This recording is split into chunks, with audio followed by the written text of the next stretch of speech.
Vamos lá, né? Vamos lá para a nossa lição de número 7, lição da CPAD, lição para 16 de fevereiro de 2025.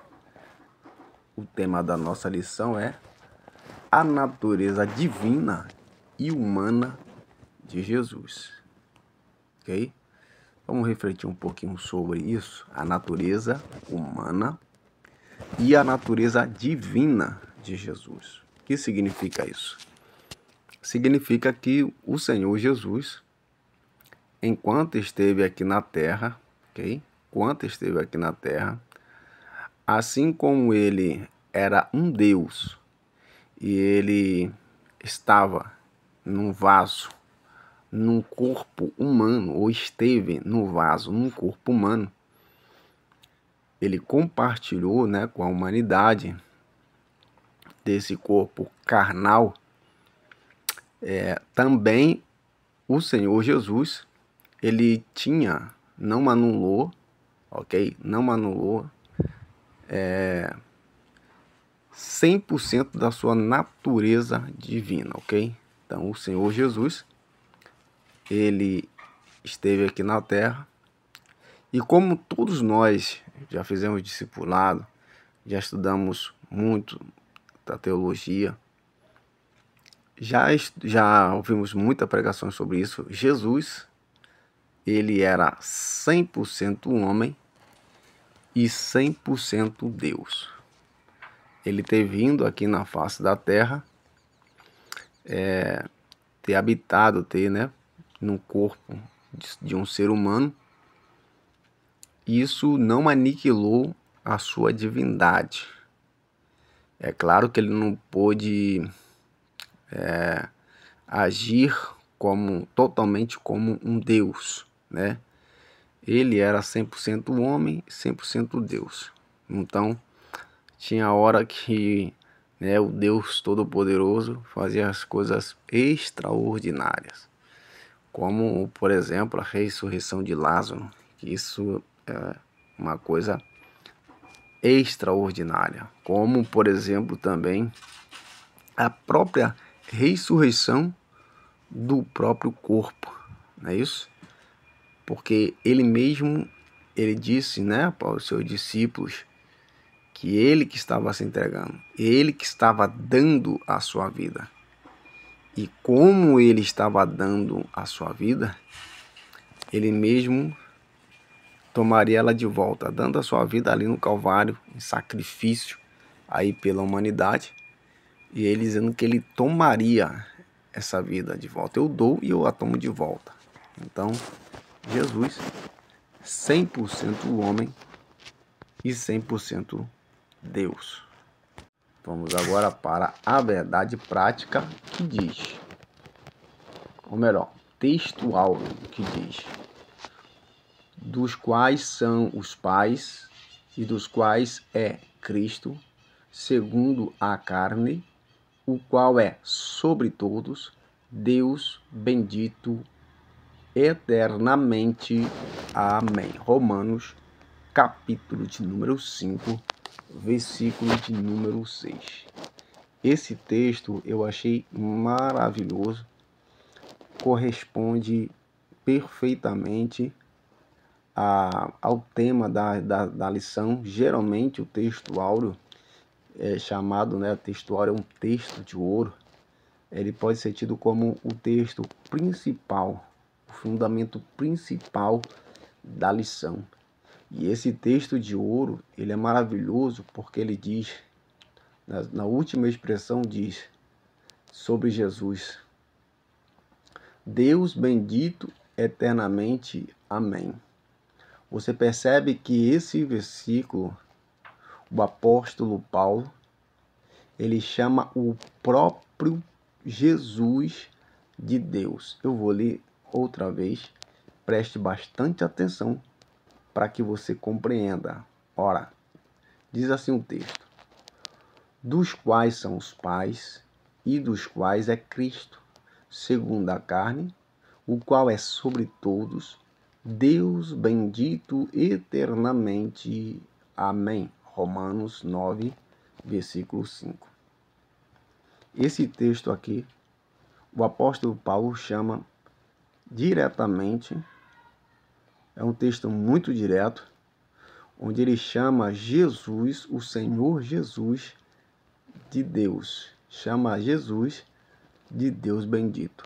Você percebe que dentre as lições anteriores, quando se fala da divindade de Jesus, ele como uma segunda pessoa da Trindade, ele como sendo igual a Deus, você percebe que as principais bases foram justamente os evangelhos de João. Teve, obviamente, várias outras passagens bíblicas, mas, enfim, o texto mais citado foi o Evangelho de João, porque realmente é o Evangelho João das cartas, né, das epístolas, ou melhor, dos evangelhos, dos 4 evangelhos, João é o que mais diretamente, ou de uma forma mais concisa, mais constante, ele apresenta o Senhor Jesus como Deus. Agora, é interessante que algo que eu não tinha prestado atenção, que o apóstolo Paulo, ele chama Jesus também, em suas epístolas, nessa epístola aqui especificamente, onde está se apresentando o próprio Senhor Jesus de Deus, e chama ele de Deus bendito, ok? De Deus bendito. Então essa é uma passagem que eu achei bastante interessante. Isso demonstra que, na verdade, ainda que na época dos discípulos de Atos dos Apóstolos, tenha havido concílios, como eu mostrei ali na lição passada, que houve concílios, mas não houve um concílio que viesse falar ou tratar da divindade de Jesus. Nós não sabemos, nós não estávamos lá, se isso já era algo que eles tinham de uma forma já bastante clara, que não precisasse de concílio. Nós não sabemos assim qual era as atribuições, né, deles, como que eles entendiam Jesus, essa questão da divindade de Jesus. Sabemos que os seus discípulos, obviamente, que não consideravam Jesus apenas como um filho, como um Messias, como um ungido, mas eles compreenderam que Jesus, na realidade, era muito maior do que eles esperavam.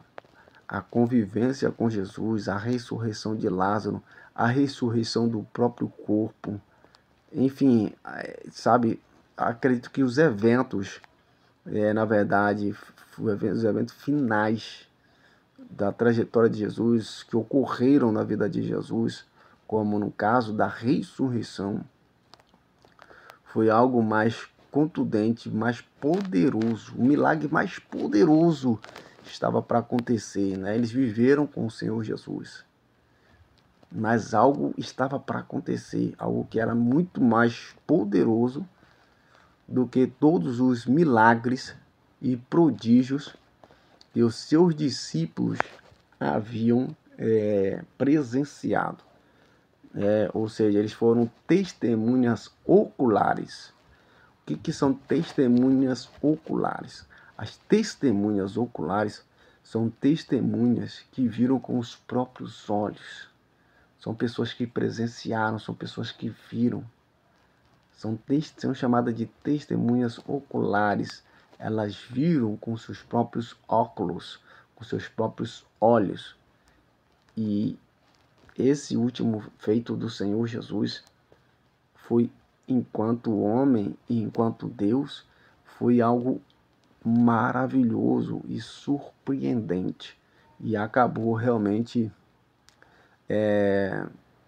acredito que definindo aí a concepção e a ideia de divindade do Senhor Jesus. E como eu falei, foi muito além, foi muito além das perspectivas do povo de Israel, ok? Foi muito mais além da perspectiva do povo de Israel, que esperava Jesus como um homem igual a eles, com a diferença que eles teria uma capacidade, uma genialidade, uma sabedoria, uma inteligência maior do que todos os povos, do que qualquer homem no planeta. Um homem habilidoso, um homem forte, um homem de liderança, um homem que vinha para reinar, um homem que vinha para colocar Israel como nação absoluta, suprema, dominante, poderosa, rica. Esse era o Messias que eles esperavam. É um Messias grandioso, obviamente, é uma coisa extraordinária, mas o Senhor Jesus superou ainda mais as expectativas nesse sentido de grandiosidade, né? As expectativas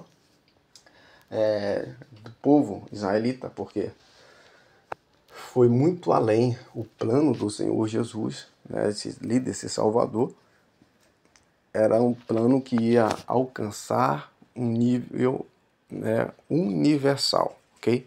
Mas superou a expectativa no sentido, obviamente, de que eles esperavam o Messias, como eu já falei, humano, semelhantes a ele, mas Jesus tinha o seu lado. Esse Messias tinha um lado que eles não conheciam, eles não saberiam, que é a sua divindade, ok? Agora vamos para cá para fazer o comentário sobre a verdade prática. Eu sei que em sala de aula é bem difícil os professores eles terem tempo, ok? Difícil, realmente não tem. Eu mesmo não tenho como fazer grandes comentários aqui. A gente faz apenas uma síntese, fazemos apenas uma, como diz assim, um resumo. Mas como seria bom se pudesse, né, ter tempo na sala de aula para comentar sobre o tema, para comentar sobre o texto áureo, para comentar sobre a verdade prática, que na verdade tem cada lições importante no tema, tem cada lições importante na verdade prática, e geralmente passa batido, né? Nós vamos direto para a introdução, fazemos a leitura introdutória, até mesmo a parte, né, da leitura introdutória seria importantíssimo se nós investíssemos algum tempo, 5 minutos, para poder entender ali, explicar para os alunos o texto da leitura introdutória. A verdade prática diz o seguinte: Jesus é eterno e verdadeiro. Vou começar de novo. Jesus é o eterno e verdadeiro Deus e, ao mesmo tempo, o verdadeiro homem. Então, essa é a verdade infalível. A verdade que foi uma verdade que ela foi resumida do tema e resumida do versículo. Em suma, em síntese, Jesus é o eterno e verdadeiro Deus. Ao mesmo tempo, o verdadeiro homem. Então, Jesus Cristo, ele é verdadeiro Deus, ok? Ele é verdadeiro, não há mentira.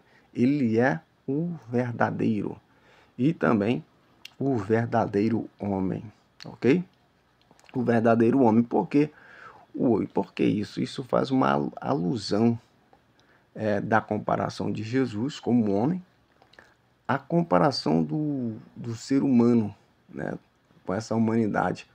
Porque Deus ele fez o homem e o homem cai no pecado. Ele começa a manchar a imagem, né? A imagem do próprio Deus, porque Deus fez a sua imagem, Deus fez o homem a sua imagem e semelhança.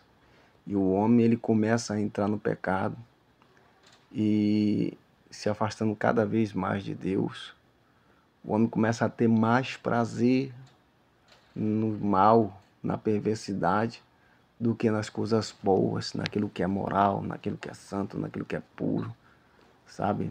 Mais do que naquilo que é bom, do que naquilo que faz bem. Veja só, tudo que o homem faz, comida, bebida, ele faz, estraga a sua vida com bebida, com cachaça, com briga, com guerra, com adultério, uma série de malefícios, né, que ele provoca para os outros e provoca para si mesmo. Então nós temos aqui em Jesus a imagem do verdadeiro homem. Que homem é esse? O homem que nunca pecou. O homem que nunca saiu da presença de Deus. O homem que sempre andou de acordo com a vontade de Deus.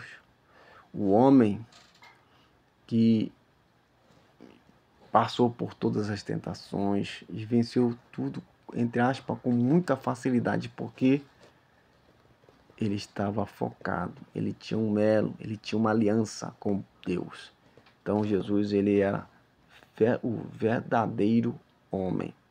Então o homem em si, ele não está assim verdadeiro, né? O homem natural, ele está maculado, ele está sujo, ele está em pecado. Então, infelizmente, hoje a imagem do homem, ele está suja, o próprio homem, ele está sujo. E nós temos aqui o Senhor Jesus, né, como o verdadeiro homem. Isso leva a nós a olhar para dentro de nós mesmos, porque nós estamos nos contaminando. Hoje, infelizmente, dentro do cristianismo, quantos de nós podemos dizer que nós somos verdadeiros homens? E aí, homem no sentido da palavra, tá? Verdadeiro homem, diz respeito ao homem e à mulher, ser humano. Verdadeiro ser humano. Aquele que não foi seduzido pelas coisas maléficas desse mundo. Aquele que não está envolvido com pornografia. Aquele que não está envolvido com droga. Aquele que não está envolvido na prostituição, no pecado, no adultério, no crime, nas coisas terríveis que esse mundo nos apresenta.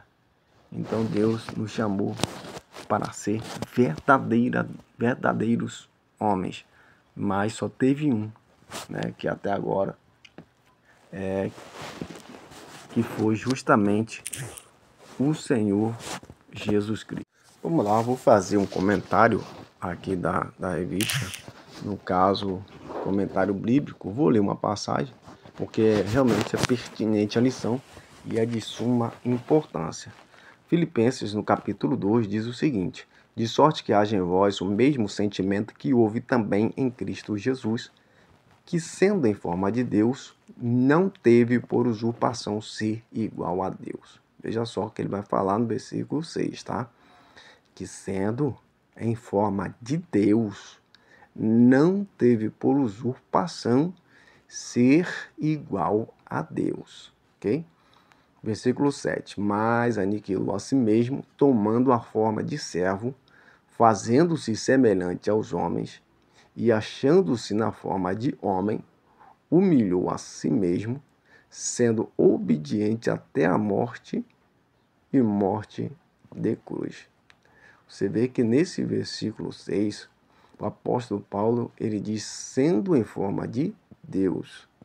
Então você vê que os apóstolos, é importante isso, destacar aqui, que o apóstolo Paulo, ele não viveu com o Senhor Jesus, mas ele compreendeu plenamente a sua divindade.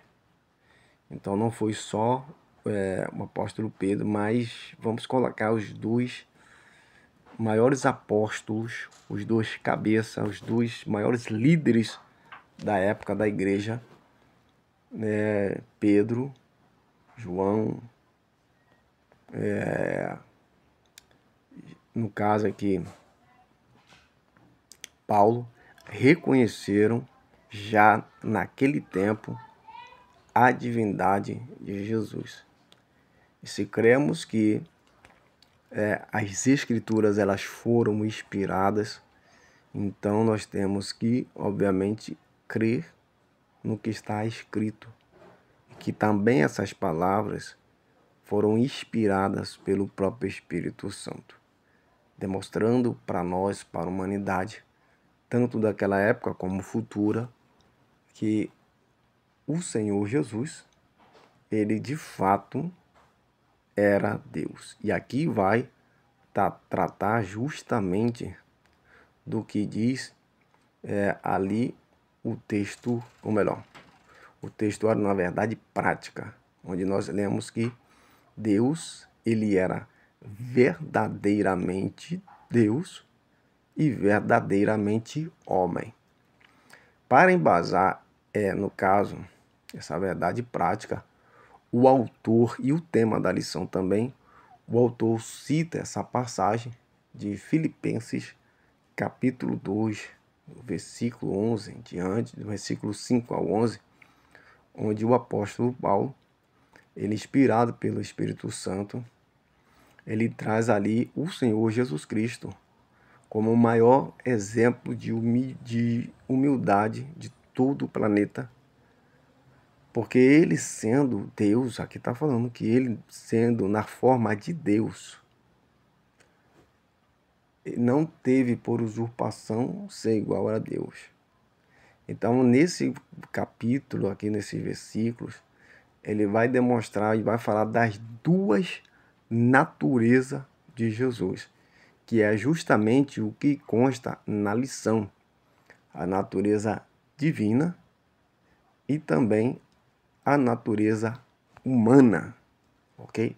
Não é natureza terrena, tá bom? Então, é natureza humana. Jesus, então, está justamente aqui, mas, versículo 7, mas aniquilou a si mesmo, né?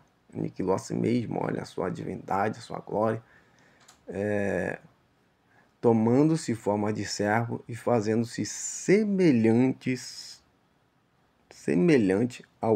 aos homens. Então ele fez-se semelhante aos homens, tá?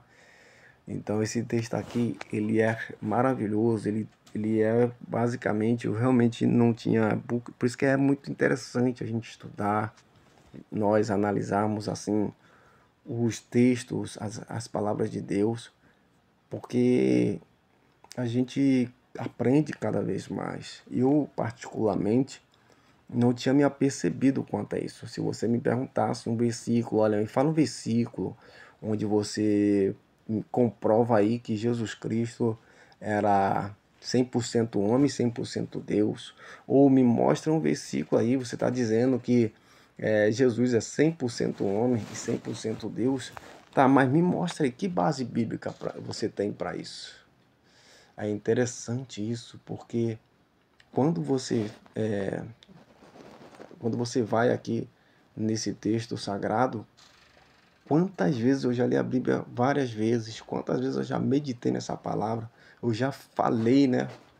E às vezes as coisas estão ali tão claras e às vezes não vê. Porque a gente, o autor da revista, né? Ele nos dá uma direção, né? E coloca, assim, as bases realmente que foram perfeitas para esse tema, ok? Então você já sabe, hoje aqui está a base, o texto base para demonstrar que Jesus ele era 100% homem e 100% Deus. Então enfatize isso na sala de aula. Tenho certeza que isso será de suma importância aí para os seus alunos.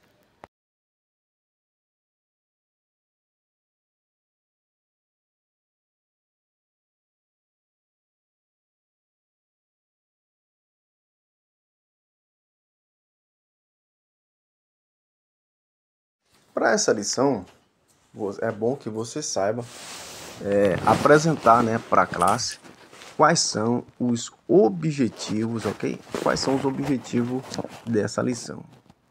Vamos lá. A lição, o tópico número 1 dessa lição, você precisa apresentar um ensino bíblico da dupla natureza de Cristo, ok? Então, nesse tópico 1, você vai apresentar um ensino bíblico, ou seja, baseado nas Escrituras.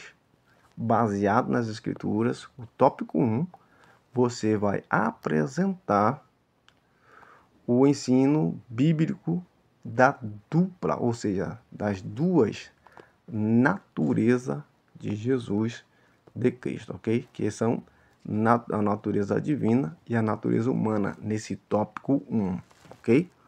No tópico 2 da revista, no tópico 2, você vai mostrar, ok? Você vai mostrar as heresias que existem contra esse ensino. Ou seja, você tem, no caso, primeiro tópico você vai tratar, né, dos ensinos que fundamentam as duas naturezas de Cristo. Biblicamente você vai apresentar dentro da Bíblia Sagrada que Jesus Cristo tinha natureza humana e também divina, ok? No tópico 2 vai ter ali, você vai mostrar quais são as heresias. Eu sei que as heresias, ou seja, ensinos, né, que são contrários, líderes que não concordam, que diz que não concordam que Jesus tinha natureza humana, né? Aí é possível, vai tratar dos gnósticos, etc e tal. São heresias, são líderes, como eu já falei aqui, gente, são líderes, muitas vezes. Eles nascem dentro da própria igreja. Eles se converteram também. Eles eram crentes também, eram tementes a Deus também. Mas, por um motivo ou por outro, que nós não podemos afirmar, eles não concordavam com os ensinos da igreja. A igreja já ensinava que Jesus Cristo, né, a partir do...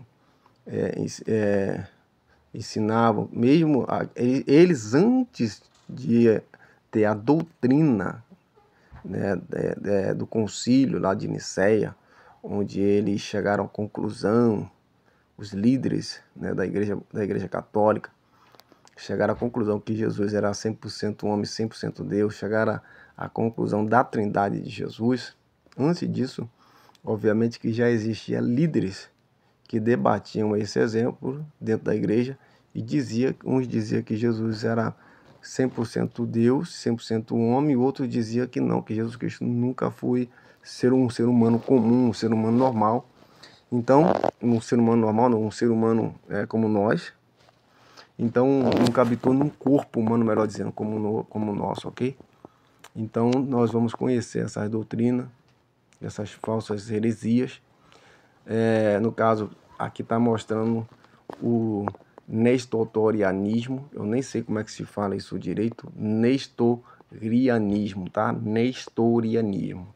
É o nestorianismo e o monofismo, ok? Nós voltamos no tópico 2. Vai tratar basicamente dessas duas doutrinas que batiam de frente, né, com os ensinos que não concordavam de que Jesus ele era 100% homem e 100% Deus. Tópico 3, o que você vai, como professor, terá que fazer? Você terá que identificar, né, o perigo dessas heresias. Tópico 3 é um tópico mais tranquilo. Acho que toda a lição está tudo tranquila. E aí você vai aqui, no caso, identificar, né, e mostrar para os seus alunos quais são os perigos dessas heresias nos dias de hoje. Essa parte é importante, porque para você, mas tá, em resumo, o que eu aprendi com essa lição de hoje? Ok? No que eu posso aplicar hoje essa lição? Então, aqui no tópico 3, acredito que vai ter, assim, vai ser muito importante quanto a isso aí. Vamos lá para a nossa introdução. Achei bastante pertinente aqui, interessante essa lição. Se você ler, né, estudar essa lição, transmitir essa lição, essa introdução será de bastante valia, né? Acho que esse comentário aqui, um comentário, né, nessa introdução, ele é extremamente relevante, é indispensável, ok? Tem às vezes algumas introduções que não vale muito a pena você investir tempo, mas é aí que temos que ter sabedoria como professores. Essa, no caso aqui, essa introdução aqui, eu achei ela bastante pertinente e bastante importante para se falar com a classe, para introduzir a revista. Então, assim, eu acredito que você deva passar pelo menos uns 5 minutos, no mínimo, para poder falar sobre essa introdução que ela está falando aqui. Então eu havia falado sobre o concílio de Nicéia, não é isso? Que ocorreu em 325, e realmente você entra aqui nessa revista, você vai ter aqui nessa revista, no caso, falando justamente desse conselho, né? Onde na verdade o que diz aqui é que foi estabelecida a cristologia em Nicéia, né? um estudo sobre o Senhor Jesus. Ali no Concílio de Nicéia, foi justamente o concílio onde foi realmente definido oficialmente pela Igreja Católica, que Jesus Cristo era Deus. Então saiu o documento, saiu os credo, ok? Saiu o credo.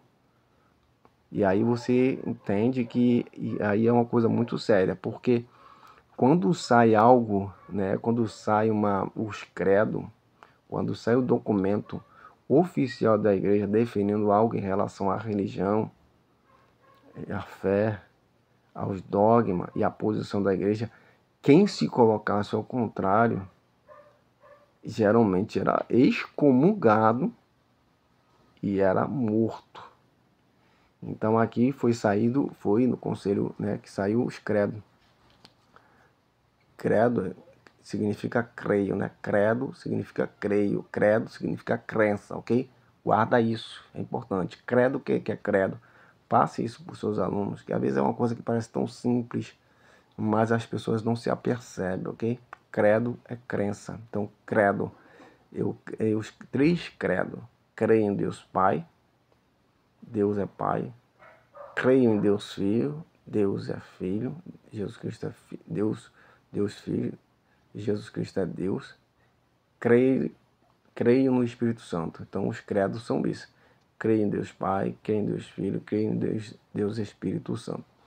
Então é importante, porque hoje a gente fala, eu creio em Deus Pai, ou melhor, eu creio em Deus Filho, eu creio em Deus Espírito Santo. Para nós é fácil, ok? Para nós logicamente é uma coisa óbvia, mas não era tanto para aquela época, ok? Não era tanto, essa questão ainda estava muito confusa assim na população daquela época, e foi importante, ou seja, uma grande parcela, né, acreditava na divindade de Jesus, pensava, outras não, não é verdade? Então esse credo, ou melhor, esse concílio de Nicéia foi de suma importância para fazer e definir quem era Jesus. O que a igreja foi o posicionamento da igreja. Quando a gente fala em credo, a gente fala em posicionamento. E ninguém poderia se posicionar ao contrário. Ninguém. Ok? Ninguém. Quem se posicionasse ao contrário, a igreja era muito rígida quanto a isso. O que ele decidia era como se fosse Deus falando na terra. Ninguém poderia dizer o contrário. Era morto, ok? Era morto. Então isso aqui é bastante importante, né? A partir daqui, beleza? 325. No caso aí, o imperador da época era Constantino.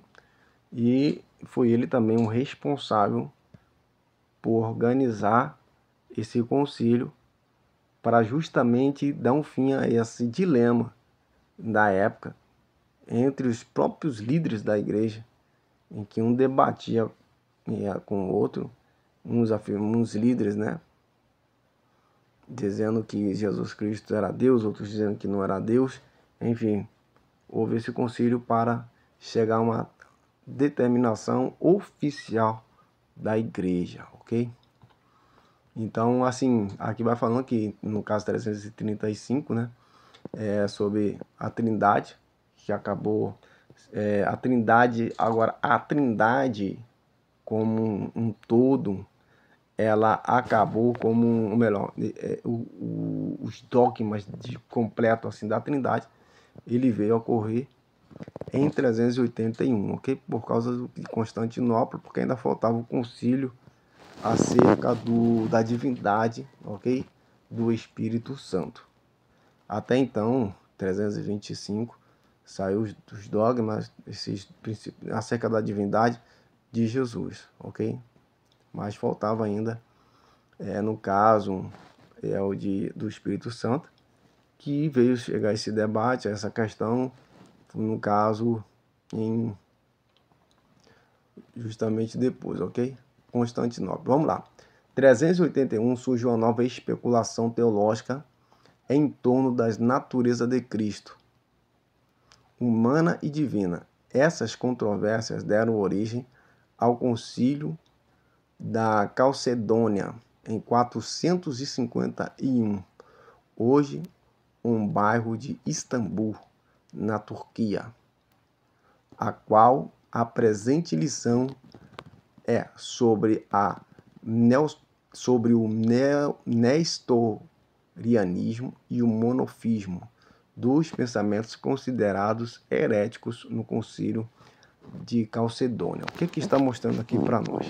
Que existiam, no caso, a partir de 381, a Trindade já havia sido estabelecida, né?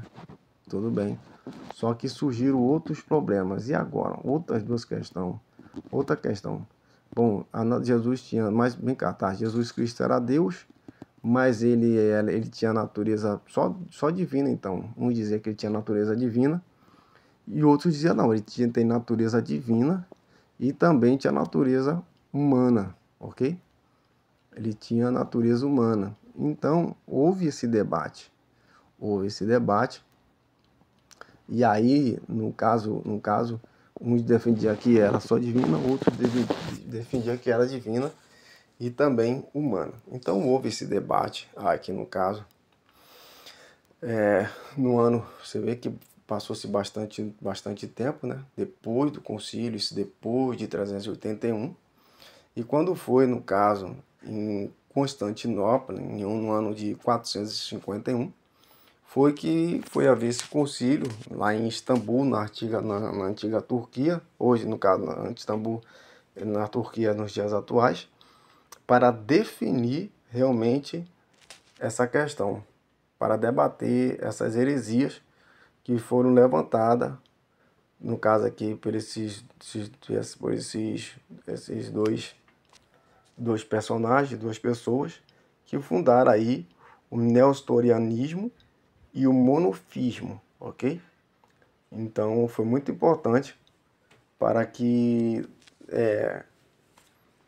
combatesse, no caso aí, esses ensinos e chegasse a uma conclusão. Quem chegou a uma conclusão de que Jesus, nesse concílio de Calcedônia, okay? Concílio de Calcedônia, chegou à conclusão de que, de fato, Jesus, ele era 100% Deus e 100% homem, ok?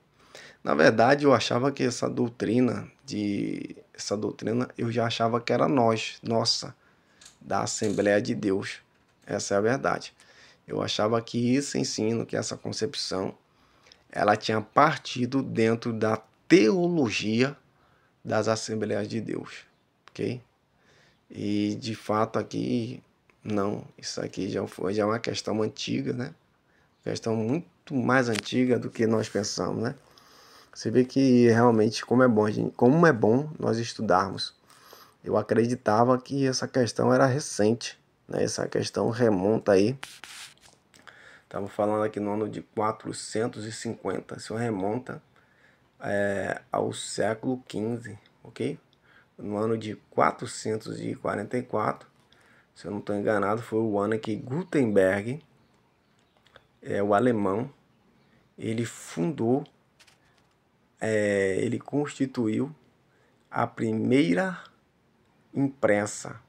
A imprensa hoje, né, a gente conhece a imprensa como esses meios de comunicação, né, repórter, etc e tal, televisão. Mas a imprensa era o nome da máquina que imprimia livros. Então a primeira máquina que começou a fazer ou produzir livros em cópias de papel era chamada imprensa. E ela foi fundada, ou melhor, ela foi criada e desenvolvida por Gutenberg. A gente vê coisa maravilhosa porque a junção e a inteligência dos povos, né, acaba um contribuindo com o outro. Você vê que no caso a China, ela foi que inventou o papel.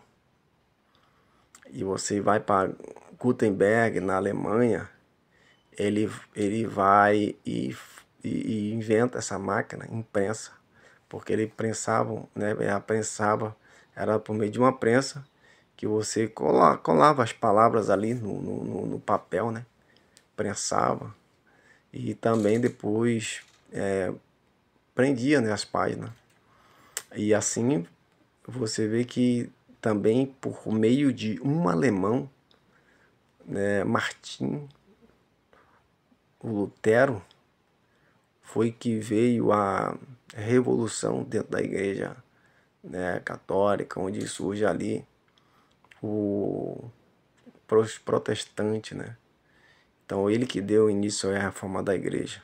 É interessante como esses dois alemães, eles foram importantes, tão importante para esse planeta, para o mundo, uma vez que a máquina, se eu não estou lembrado, é Hollenberg ou Gutenberg, alguma coisa assim, faz, se eu não estou enganado, é Gutenberg.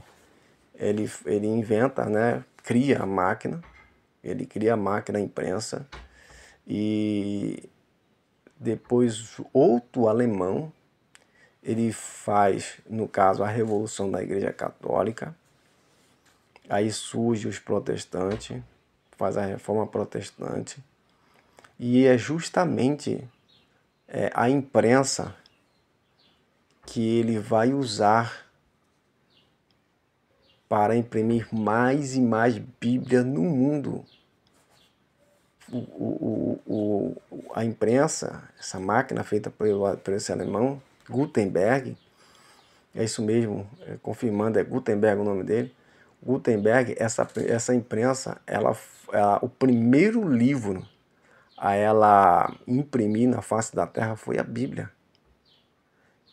E a primeira pessoa a traduzir a Bíblia Sagrada para a sua língua nativa foi justamente também um alemão, Gutenberg. Aí depois, e é justamente na imprensa, na máquina que Gutenberg inventou, que se imprime o primeiro livro, que é a primeira Bíblia, e até hoje a Bíblia é o livro mais impresso do planeta. Então, assim, eu não acredito em coincidência. Como diz os cristãos, eu acredito em Jesuscidência. Então, eu acredito que o Senhor Jesus, que o nosso Deus, já estava tudo programado, já estava tudo certo e não houve coincidência. Certamente foi Deus. Então aqui eu vou encerrar essa lição por aqui, porque realmente se a gente continuar, a gente vai passar mais de 2 horas aqui, tendo tantos assuntos maravilhosos para tratar. Assim, que Deus abençoe. E em nome do Senhor Jesus Cristo, nos encontramos em uma nova lição para o próximo domingo. Deus abençoe em nome de Jesus. Amém.